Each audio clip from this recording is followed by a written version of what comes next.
hours. All right, we are live. All right. What's up, YouTube? It's your boy Lucrecio coming at you with a wrestling video, a live stream wrestling video with my boy. You want to introduce yourself? From Bryan, Texas, it's Aggie Man. Okay, Aggie Man. That's where. Okay, so it's all good. I just cut that. There is no cutting it, dude. It's live. All right, take two. You want to introduce yourself? Can we talk about this off air? You introducing yourself? Yes. Okay. I don't have a cool name like you. All right. So today we coming at you with a wrestling video. So obviously, to people who haven't seen me on this channel talk about wrestling, there's been some changes in the WWE. Why does this not show live? Okay, now I think it's showing live. And because of those changes, I've become more interested in wrestling. I mean, I've always been like a passive. I was a big fan before, then I became really passive, and now I'm starting to, the fandom is starting to pick up again because of some of the changes. And the changes that I'm referring to are the WWE kind of giving chances. I think Bryan Danielson did a whole lot for independent wrestlers, because you start to notice the champion right now is AJ Styles. Nakamura has come over from Japan and is really big in Japan. 10 years ago, he probably wouldn't have gotten the opportunity in the WWE on the big screen, but now, he's, a main player on Smackdown as well. Samoa Joe, a TNA ROH wrestler, has now moved over to SmackDown and will likely be the top heel, in my opinion. And The Miz is also on SmackDown. I just think SmackDown has all the talent at this time. And because of that, I just want to start jumping on the post SmackDown reviews. So every week I'm going to start coming at you with reviews. So this week we're going to go ahead and do a live stream where we talk about what happened on SmackDown and if they're maximizing the talent that they have at their disposal. So you want to say anything? Yeah, they're not. They're not maximizing the talent that they have. Mostly because the difference between them and Raw is Raw has 3 hours and they only have 2, with no post show, no, and the co-branded pay-per-views now. I don't feel like they're gonna have enough time to really fill out, especially since Raw the head booker is the A show. Yep, basically. So, okay, jumping right into this episode of SmackDown, we started off with The Miz coming out. So we all expected The Miz and Daniel Bryan to have this big feud. Now let's talk about the history of The Miz and Daniel Bryan. It started from NXT. So Daniel Bryan, this is when I really became, because I was aware of Bryan Danielson on the independent scene and all the 30-minute, hour-long matches or whatever, independent or whatever. He came to NXT. And almost right away, he was like the star of NXT, even though without winning a match. Because I think he went 0-9 in NXT. He lost. They booked him to lose every match in NXT. He had a feud with The Miz, who was supposed to be his mentor. He had a feud with Michael Cole, and at the time, it was the most interesting thing going on in wrestling. Also, fast forward, I think it was a year or two ago on Talking Smack, The Miz and Daniel Bryan had a live argument or whatever, where The Miz was kind of talking about if you love wrestling so much, why don't you quit and go wrestle with your independent buddies, in high school stadiums. And, it was just really good TV. So that, and also I'm leaving out, Daniel Bryan won the U.S. championship from The Miz a couple years ago at Night of Champions pay-per-view, I believe. So it's been a long, drawn out a feud, but it looks like now is when we're going to really get them with them both on the same show and Daniel Bryan being active again. So I don't know, anything you want to add? Yeah. Long-term booking is very important in building a base to get a draw. And This is one place where they did it right. It's kind of hard when you have guys who are marginalized and on TV with their time and they leave to go to the independents, or when you give somebody a push too fast and you can't stretch out a story.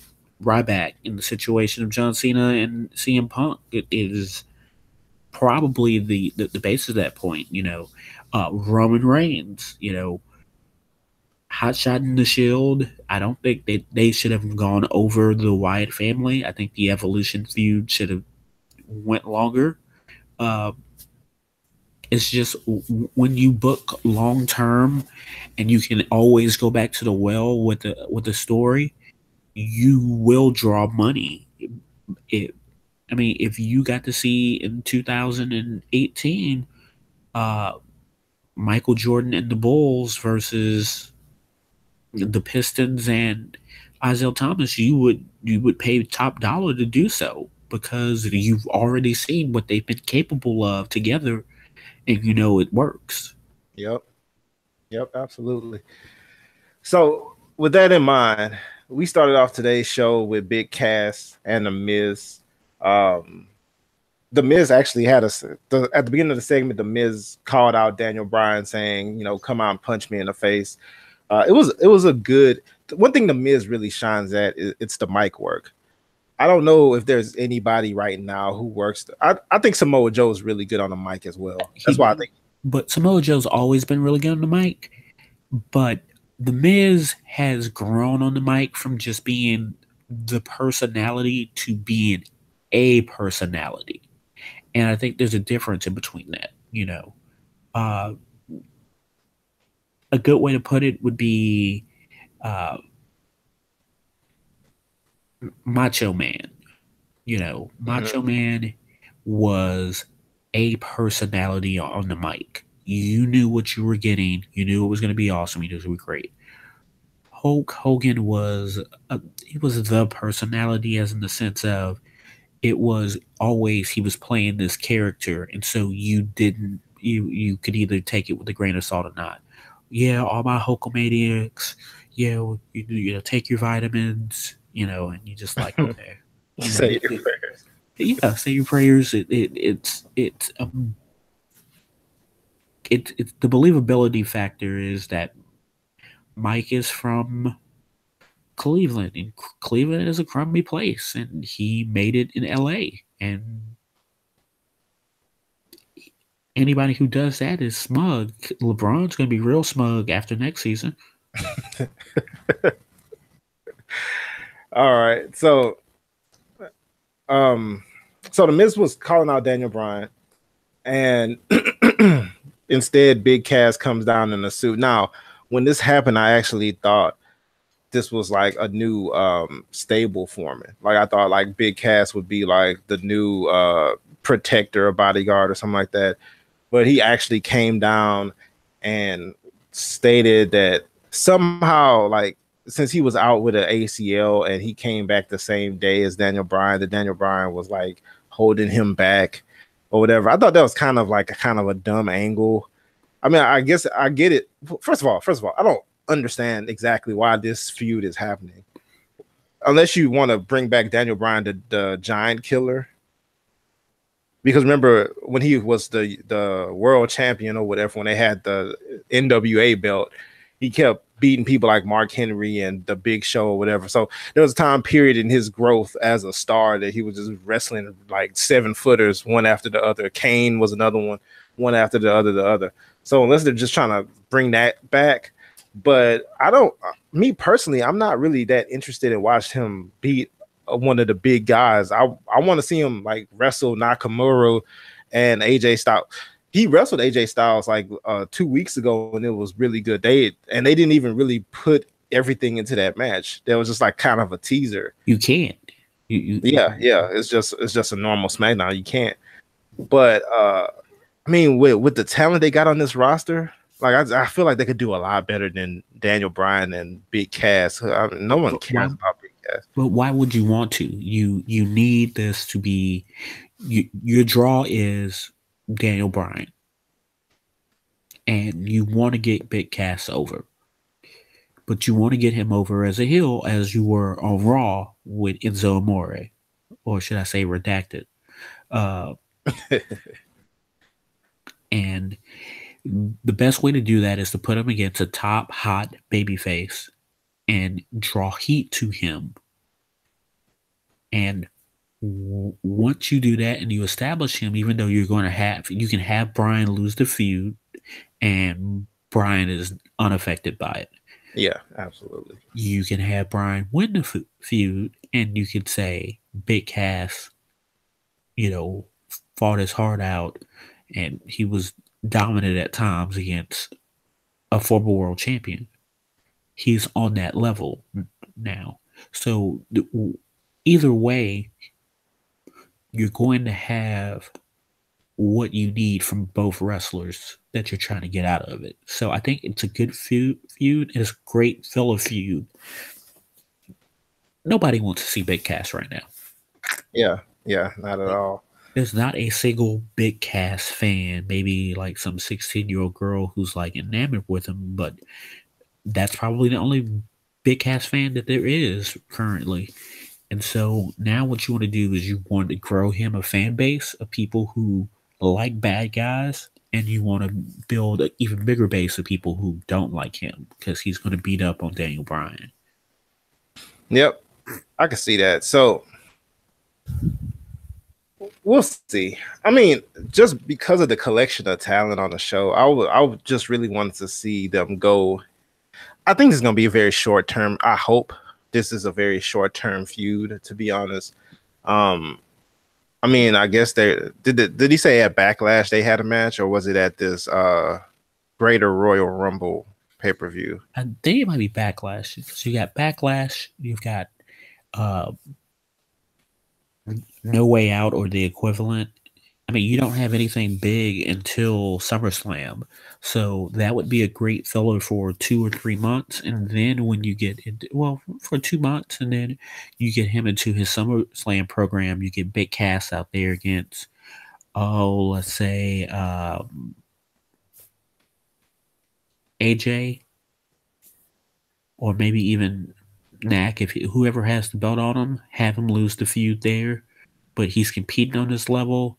And then you have Miz come backdoor, tell him, I'm the key, so that he can utilize him to help him beat Daniel Bryan. And then Cass turns on him, and Daniel Bryan wins the feud. See, and I'm all for Daniel Bryan and the Miz, but I wouldn't. I also wouldn't mind. Now I know it'll be hard because like AJ Styles or whatever, like. I'd like to see a feud between them. I'd like to see a feud between Daniel Bryan and Nakamura. What do you think about Nakamura? I think he is one of the premier talents when he decides he wants to be in the entire world. And that's probably my biggest problem with him. I like the change in music tonight. I thought it was hilarious. I was going to bring that up too. Yeah, he has a new heel theme. Yeah, and they had to. They absolutely had to do it because his theme is probably more popular than him right now. I would agree.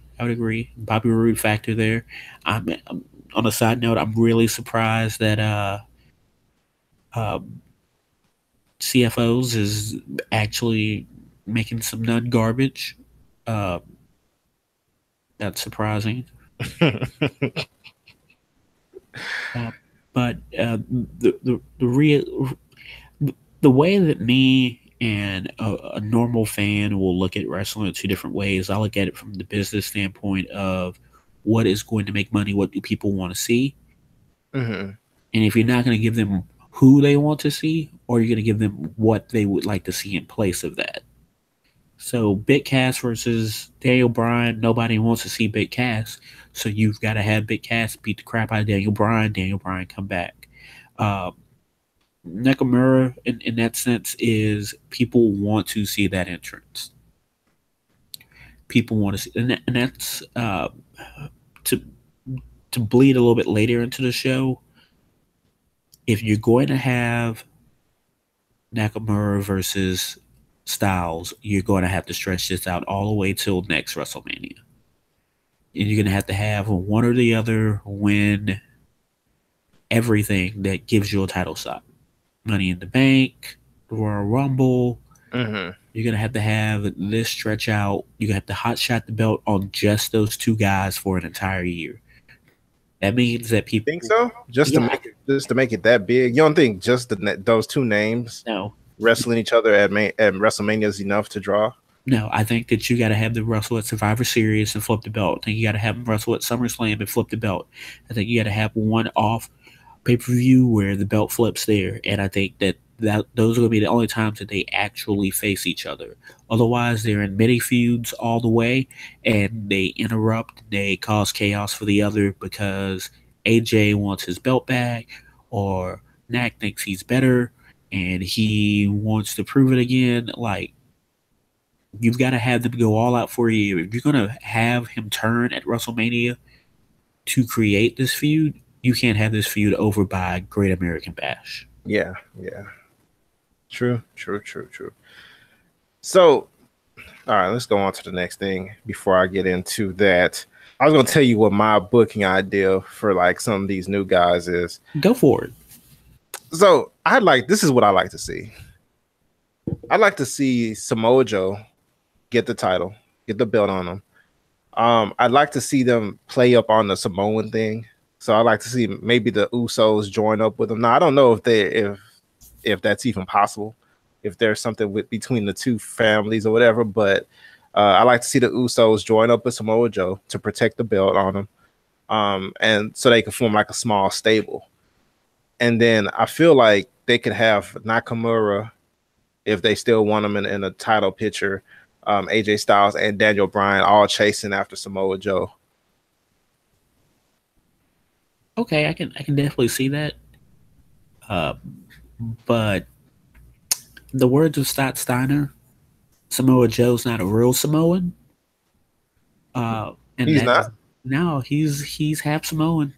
He's not like the others. He's half. Well, it don't matter anyway. He's Samoan enough. Like, Well. In this sense of, if they were going to protect somebody, it would be to move Roman over and have them protect him. well, yeah, but they're actually related. So I think that's kind of weird. And plus, they're not moving Roman. They need Roman on Raw to beef with Brock. But that's over with at the Greatest Royal Rumble. No, that's gonna continue. Who else is Brock gonna beef with? Braun Strowman. Yes. He's over, but I think Braun Strowman sucks personally. Why? Huh? He just doesn't interest me. Like, he just like does the groan thing on the mic. He doesn't really cut great promos or nothing. So you don't like shenanigans in wrestling? Well, of course I like shenanigans. I just don't. Well, okay. Braun Hold on, Strowman. hold on. You don't like I shenanigans? don't think he's that great. I don't think he's that great in the ring I either. think that the only problem I have with Braun Strowman is his finishing move. If the running power slam was a setup for like some back slam that he does, like he bounces off the rope and then he lands on his back on top of you and it flips over 1, 2, 3, that'd be great. But Yeah, he's a British Bulldog, 7-foot British Bulldog. yeah, but that was in 1992 and he was coked out of his brain. So, but do you really think Braun Strowman and Brock Lesnar is a draw? I like Samoa Joe and Brock Lesnar more than I like the idea of Braun Strowman and Brock Lesnar. I love Samoa Joe. I like watching Brock Lesnar, but people will throw money at you to see Braun Strowman in a 3-month feud with anybody who they don't like. And so, Wait, could you repeat that? I think we had a little bit of lag there. I said I like Samoa Joe a lot. I like Brock Lesnar a lot. People will pay money to see Braun Strowman in a 3-month feud with anybody who they don't like. And if you get heat on Big Cass from this Daniel Bryan feud, and you cross promoted, or you move Big Cass back to Raw, or you move Braun Strowman to SmackDown, you've got instant money there because people will see Braun Strowman throwing Big Cass into stuff, and Big Cass throwing Braun Strowman into stuff, and you've got a match made, and the match can stink. The match can be bad, as long as they break stuff. Because when you see Braun Strowman, you come for shenanigans. Like that's Yeah, that's break what it's stuff, about. break the table, break But something. but back to this point, if you want to see people chasing Samoa Joe for the championship, Mm-hmm. I don't think Samoa Joe needs the belt. I don't think Daniel Bryan needs the belt. I think that this feud needs the longest standing belt to be, like I said, hot shotted between the two of them for an entire year. Number one, it gives clarity to the belt. You don't have it bouncing around between five guys over the course of this year.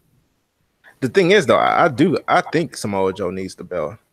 At this point, I mean, he had the NXT belt, and that's all good. But at this point, other than talking tough against Roman Reigns, and they gave him that big push versus Brock. They had the big thing when they had to be separated, like him and Kurt Angle and TNA. Kurt Angle basically copied the idea and brought it to WWE. That was good. That was good TV when they had. I mean, I thought it was cheesy that they kept doing it. They had the whole locker room come out to separate them, and they did it the next weekend. And I thought it was cheesy to keep doing the same thing. But the first time they did it, I thought that was really good TV. And then when they had the pay-per-view fight, I thought that was a strong showing by Samoa Joe, and Brock really, put him over pretty well. But then he got injured, right? So we couldn't really see the fruits of that, and then people forgot about it. So I think Samoa Joe kind of does actually need the belt, because at this point he hadn't really done anything in WWE yet. But he So doesn't. he didn't have that cachet that he really should, because he's one of the most complete wrestlers. He can wrestle in ring. Like, he looks really strong in the ring. He can actually wrestle. That's a huge thing in the WWE. He could actually wrestle. There's a lot of people who can't. And then he's really good with the mic work. Oh, And then he's okay. over with the crowd. Even though he's a heel, you see the pops he gets anyway. So Okay, well, let's go to this. What I was telling you earlier, that you need to have this feud end, the Knack AJ feud end at WrestleMania next year, but it needs to be put somebody else over. Do you think Samoa Joe's the guy who ends up in that spot? no, I think you could put the belt on them soon, and then have somebody who, have somebody chasing, whether it's AJ Styles, Nakamura, Daniel Bryan, whoever else, whoever else you want to chase the belt, and have them win it from them finally. I think Like, book Samoa Joe, kind of like how Triple H used to be booked back in the day. no, because then that turns Samoa Joe. It leads to a slope where it's okay. Well, he's got the belt and people like him, and this is good. And then he's had the belt for too long, and the good guy's not getting the belt. And okay, why is Samoa Joe still on my television? But like, they do that with Jinder Mahal and stuff. Like, the difference between Samoa Joe and Jinder Mahal is, even though people hated Jinder Mahal, is because he actually sucked. People would hate Samoa Joe because of the character. People, yeah. Well, here's the thing: Jinder Mahal does not actually suck.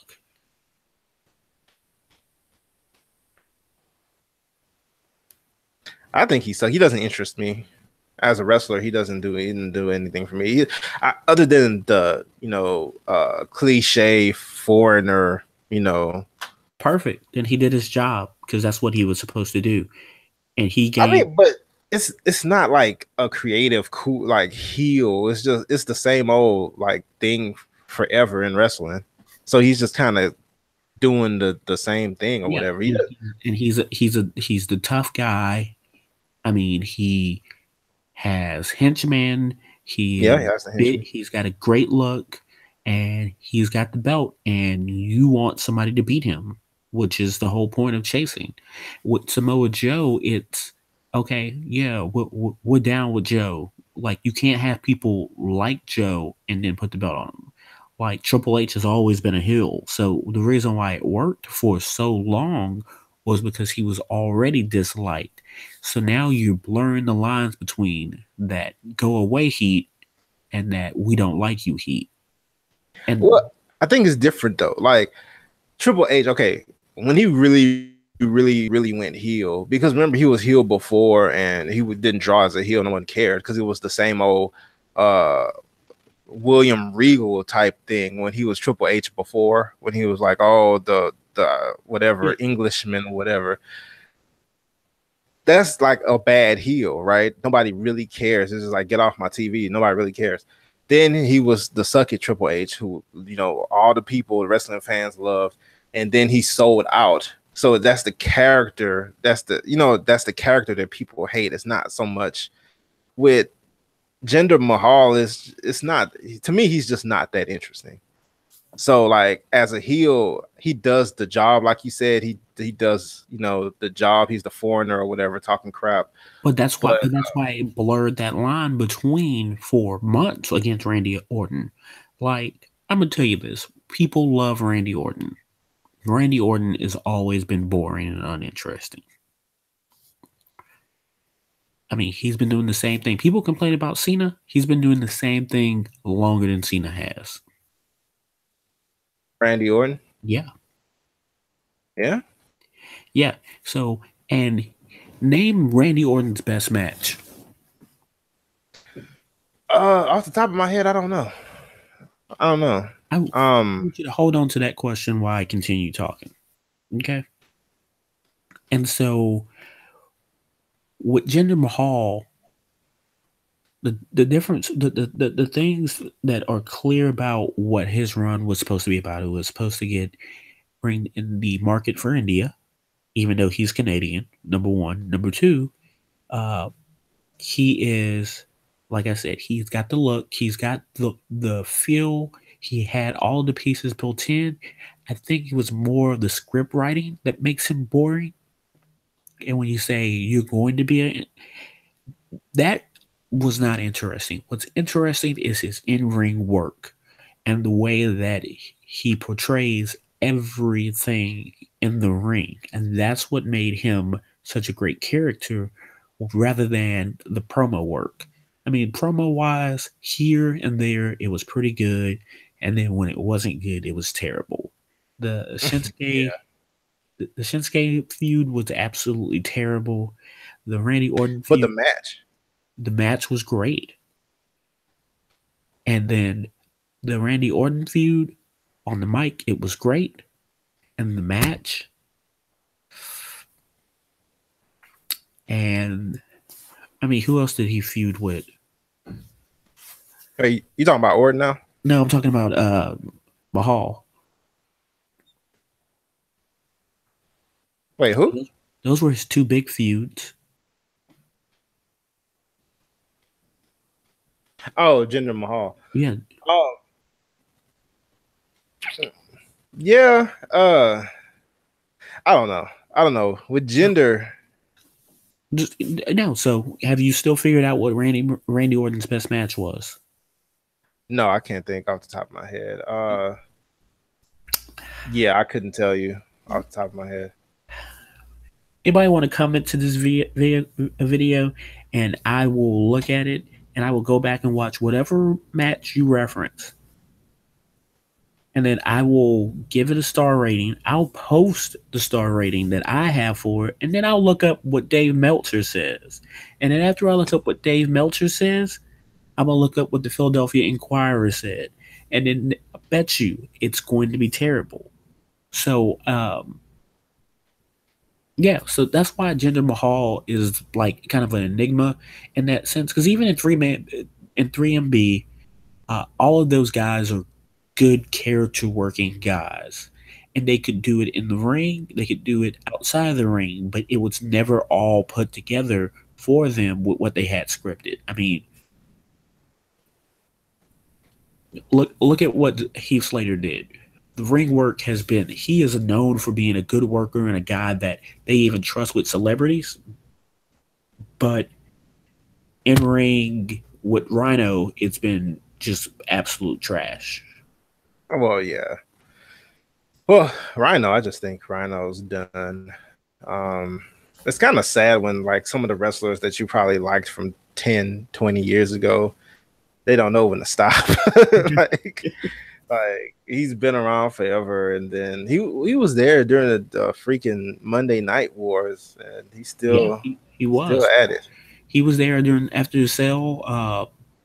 Little known fact about Rhino: in the first mass gathering after 9/11 in Houston, Texas, SmackDown was aired live on Thursday, September 13th, and the main event was Kurt Angle, the American Hero, versus Rhino, Wow. and Rhino lost by getting Of put through a course. table.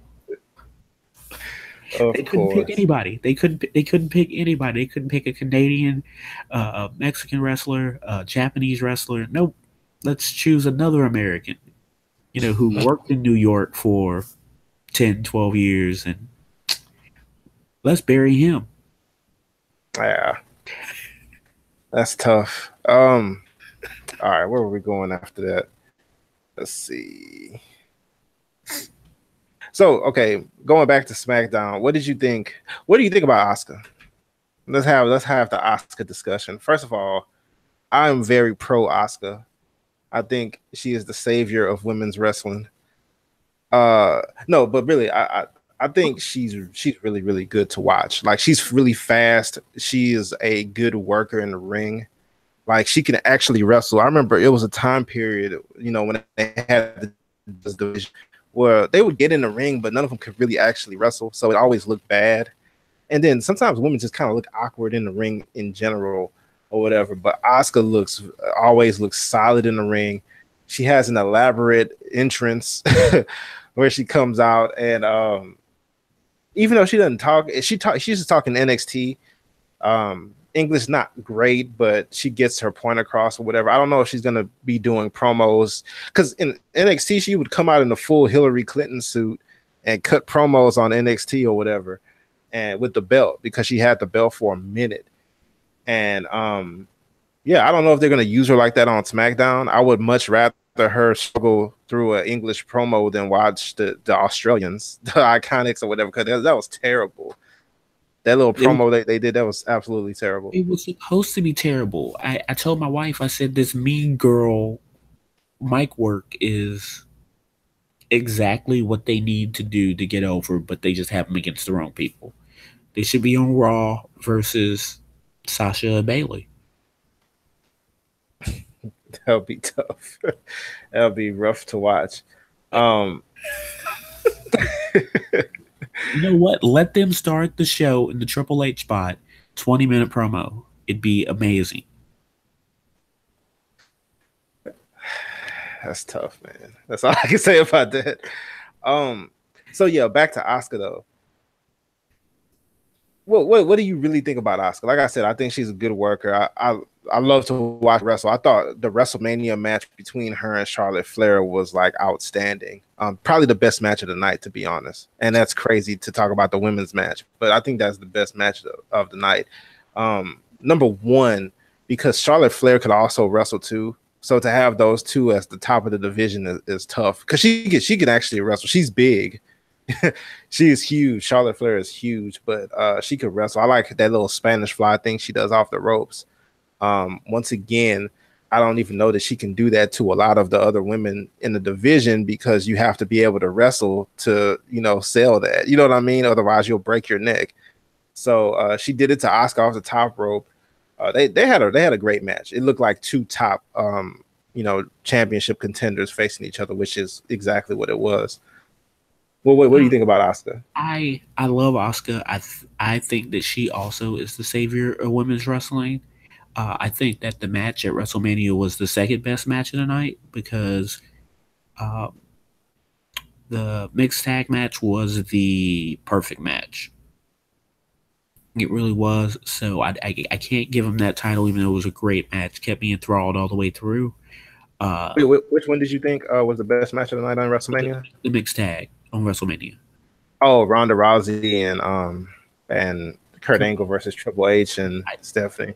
Even though that three of those people can't work like they used to, and one of those people can't work like they will in the future, everything was perfectly placed and broken down into how you're supposed to set up a match like that. Mm-hmm. It was the best celebrity match since Floyd Mayweather versus Big Show, and that was probably the most perfect work match I've seen in a very long time. Yeah, I mean, no disrespect to that match. I enjoyed that match a lot too. I thought Ronda Rousey, for somebody who's new to wrestling, was really really good in that match. I know she's training. Well, okay, first of all, if you're a UFC fighter, um, you know wrestling there because UFC fighters wrestle a little bit. Whether you call it judo or whatever the case may be, it's grappling. So they're already familiar with some of the basic concepts. So I guess it's not that big of a stretch. But even with that being the case, she looked really crisp in the ring for her first freaking match. It was impressive. Stephanie McMahon looked good in the ring too, which I didn't even Does remember before when she used to try to wrestle. It was like, cringe worthy or whatever. But were you talking about um, in the late '90s, early 2000s when she would try to wrestle and she was yeah, wrestling against basically glorified models? yeah, basically. Because when she wasn't wrestling somebody, like she would be wrestling a Vicky Guerrero or wrestling a Kelly Kelly or like the best matches she's had was against Brie and this Ronda Rousey match, and yeah, basically it's been in the latter half of her career. But to point that out to Asuka, to point it out to Asuka, I think that that match would have been even better if they had Asuka and Triple H and Stephanie had minions and they interrupted the match. That's the only thing that could have made it better if they had minions working for them. Um, Yeah. Asuka is going to change the division in the terms of we saw in NXT when the Horsewomen would put on great matches that told great stories within the match, but booking wise, uh, you can't have all of them be equal all at the same time. Asuka's going to be the great separator in that terms, and she's going to elevate Charlotte. She's going to destroy Bailey. She's going to elevate Sasha. She's going to destroy Becky Lynch. You got your two people who can play great heels that you can elevate, and then if you have Asuka, you can't make her heel or face. So when she faces against a face, you're going to destroy that face's heat. Yeah. Yeah. Which what do you like to see her as, a face or a heel? Neither. She's Somewhere in the almost Brock middle. Lesnar in that respect. Even Ronda Rousey, like you say, Ronda Rousey is going to will create a Brock Lesnar situation because it's not believable that people can beat her. You can make Ronda Rousey a face or a heel. You can't make Asuka a face or a heel. Who was the face and the heel in the WrestleMania match? Yeah, I guess. Yeah, I don't know. It was a face against face. Okay, Because so if anything, Charlotte Flair would probably be more of a heel type character because everybody loves Oscar. Oscar's awesome. Um, exactly. When was the last time you knew Brock was heel or face? well, Brock is technically a heel now. I Why? don't know. Okay. Another subject to get off subject. Why does Brock still need Paul Heyman? I Because mean, Brock. I think Brock on his own could. Is it Brock really that bad on the mic that we've never seen him really cut promos like that? It's always been Paul Heyman his whole career. yeah, we have seen him. The famous blood, piss, and excrement promo, the sombrero and maracas promo, uh, the I'm going to broke your best friend's arm, and I'm going to break your arm promo, the uh, lots of profane promos about Roman Reigns. Yeah, he can promo, but here's the thing: when ECW went bankrupt, the lone person who was responsible for all the debt was Paul Heyman. He's still paying a lot of money. He needs that check, Yeah, absolutely. and So he's one of the go smartest ahead. guys in wrestling. I mean, he tried to get Shane to buy UFC long before the Fratellas got involved. So, hey, just saying, dude's Yeah. dude's a visionary. Just don't trust him with the books. Well, ECW was pretty successful for its run. What do you think about the Usos? The You Usos think, you think the are SmackDown is really maximizing the Usos' talent? no, and they're not maximizing Luke Harper and Eric Rowan's. I mean, they never have with Eric Rowan. Or remember the whole he was a savant and then he wasn't. And then, I mean, him, if he became a lost character within the show and would just show up sparingly because he was missing being a part of the Wyatts, that would be a genius character for him. If they made Luke Harper the same way and they brought them back together and now they, you know, regained their brotherhood. I mean, the Bludgeon Brothers, we carry these fake hammers to the ring and walk really slow, and like they're not maximizing two really talented guys, and therefore they're not maximizing the Usos. Who, what kind of promo do they get to cut on these guys? Because if the Uso penitentiary is supposed to be so tough and so hard, and these guys are tougher and harder, then they could obviously make it through the penitentiary. So now the Usos are going to try to outsmart people like the New Day do. Speaking of, what do you think about the New Day? They didn't even have any matches. They just had like the little backstage segment. They are money. That's all that matters at this point.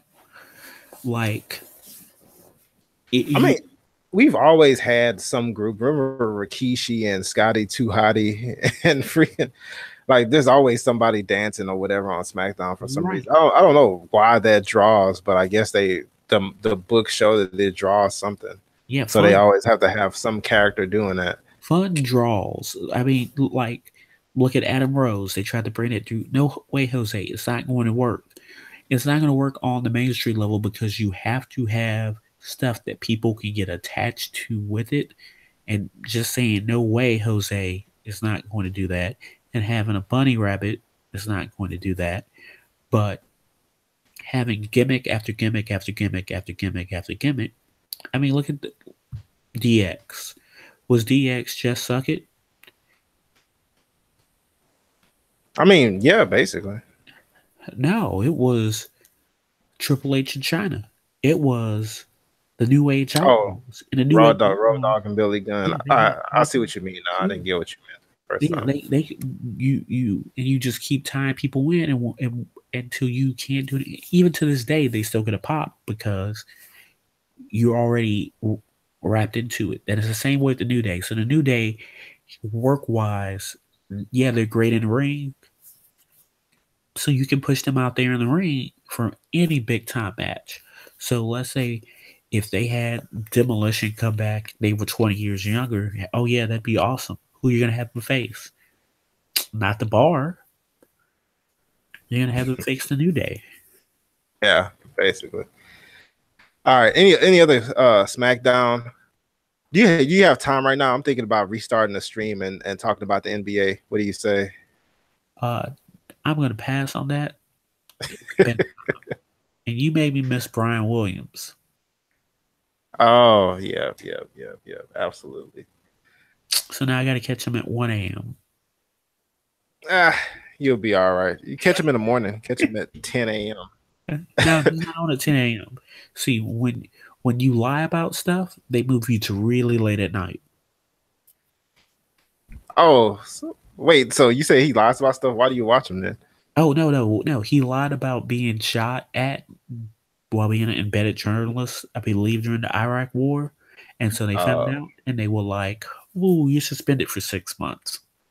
No longer the nightly news anchor," and they bumped him on off to 11 p.m. Eastern. Well, that's no good. So, any closing remarks on SmackDown? Yeah. Bring Ryan Ward back as the head writer. Um, bring uh, Rano Morello back to the booth. Put him with Coach. Put him with Byron Saxon, and just have a grand old terrible, crazy time on air and book everybody correctly. In fact, have feuds where they don't even touch each other for the entirety before the pay-per-view. I can see it. That builds a whole lot of anticipation for the match. So I could totally see that. Yeah. Who would you like to see hold the belt in the coming months? That hasn't. Knack and AJ have to be the only two that hold the belt. Who and AJ? Knack and AJ. They have to be the Yep. only two to hold the belt to keep that prestige of we don't have a bunch of people holding this belt. Remember, this belt's been around for so long, and that Jinder Mahal was the 50th champion. I want you to think about that. Even though they've hot shotted this belt back and forth between all these people at all these times, but when you really look at it, people have extended reigns, and that's what they need to keep it to between these two guys so they can put it on a third guy at WrestleMania next year. And I don't know who that guy is going to be. We'll see who gets over. Maybe it'll be Rusev. I can see that. Once again, I'm not a huge fan of Rusev, but he does what he does, so it's all good. I would much rather see Samoa Joe, man. Samoa Joe needs the belt on him. No, he needs the Intercontinental title or the U.S. title. Oh, no. And then let him do a challenge. And every week for a month, nobody shows up because nobody wants to get beat up by Samoa Joe. Well, that could work too, but and hey, have him cut promos for like 6 minutes in the ring, talking noise about the locker room, and then that's how you bring somebody back. Because they're like, I'm not scared of you, Samoa Joe, and then they get the crap beat out of him. You got a feud, instant feud right there, and you killed him up with a block of television where nothing happens. There's no injuries, no worry about wear and tear, and Samoa Joe's getting over. that's interesting. I can see that. That's why I'm gonna buy all the NWA franchises, and I'm gonna run them, and I'm gonna make lots of money. Put Vince out of business. All righty. So we're gonna go ahead and end this stream. Anything else you want to say to the people? Aggie Man out. You said what? Aggie Man out. Aggie Man. All right. So you're sticking with the Aggie Man. All right. All right. Good stuff. All right. Once again, thank you for checking out this live stream. We're going to try to do this on Tuesday nights. If not the live stream, then a review video will be coming. So one of the two. Tuesday nights after SmackDown. And then, of course, the NBA content will continue on this channel. How many people and I'm thinking about... How many people? What'd you say? How many people are watching? A couple. It's the first time I'm doing it, and I didn't announce it, so it is what it is. It's not a whole lot, but for the first time, not too bad. Hi, everybody. Aggie Man. Aggie Man. All right. See you next time. Out.